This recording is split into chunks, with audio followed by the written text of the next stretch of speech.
Ever wonder how to check your car's oil but felt too awkward to ask? Yeah, been there. Good news? It's stupid simple, and I'm about to show you exactly how to do it even if this is your first time. Checking your oil is one of the easiest things you can do to keep your engine healthy and avoid a breakdown. First thing, pop your hood.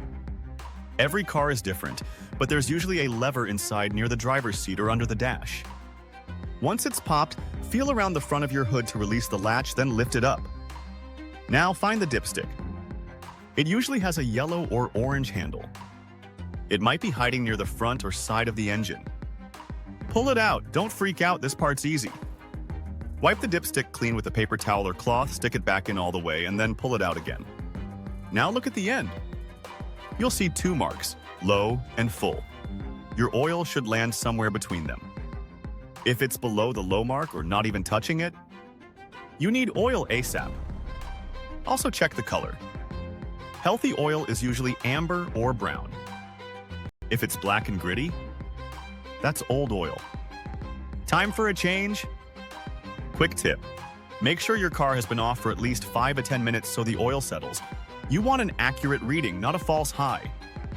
If your oil is low, grab a funnel and add the right kind of oil for your car, usually written on the oil cap or in your owner's manual. Go slow. Add a little... Wait, check the dipstick again. Don't overfill it. And that's it. Seriously.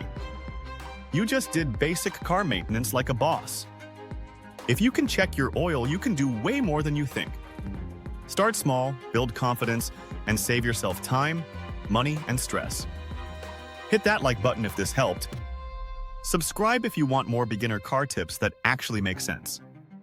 And let me know in the comments, what should I cover next? Brake pads? Tire pressure? Fluids? You name it. Thanks for watching, and remember, your car isn't scary. You've got this.